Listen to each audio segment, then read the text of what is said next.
Sindhu Bhairavi new promo சிந்து வீட்டுக்கு வந்து அதையே நினச்சி கவலைப்பட்டுக்கிட்டு இருக்காங்க.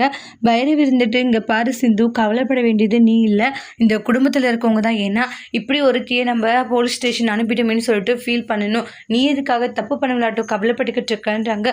சிந்து, நீ தப்பு பண்ணல தானே, பைரவி என்ன பேசிட்டு இருக்க, அப்புறம் ஏன் இப்படி கவலைப்பட்டுக்கிட்டு இருக்கன்றாங்க.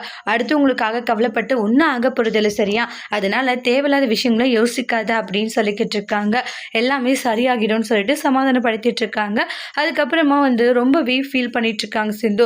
என்னால் டாக்டர் வந்து எவ்வளோ கஷ்டப்படுறாரு, தேவையில்லாத பிரச்சனையே என்னால் தான் அப்படின்ட்டுலாம் சொல்லிட்டு சிந்து ரொம்பவே ஃபீல் பண்ணிட்டு இருக்காங்க.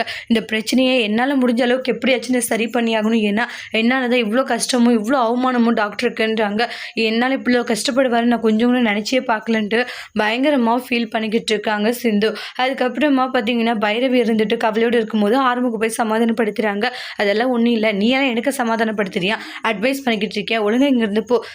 ஏதோ கஷ்டத்தில் இருக்கேன்னு சொல்லிட்டு உனக்கு வந்து உதவி செய்யலாம், ஆறுதல் சொல்லலான்னு வந்தா நீ இந்த அளவுக்கு என்னையும் அசிங்கப்படுத்துறியான்ட்டு ஆறுமுகம் கோவமாக சண்டை போட்டு போகிறாங்க. இதை பார்த்து அன்னபூரணிக்கு கஷ்டமாக போகுது.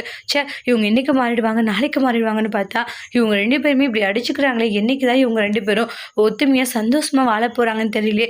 சீக்கிரமாக வந்து ஆறுமுகம் பைரவியோடைய வாழ்க்கையை சரி செய்யணும், அவங்க சந்தோஷமாக இருக்கணும் தானே இவ்வளோ பாடுபட்டுக்கிட்டு இருக்கேன். ஆனால் அவங்க தேவையில்லாத இப்போ இப்படியெல்லாம் இருக்கிறத பார்க்கும்போது மனசுக்கே கஷ்டமாக இருக்கே அப்படின்ட்டு அன்னபூரணி ரொம்பவே ஃபீல் பண்ணிக்கிட்டு இருக்காங்க.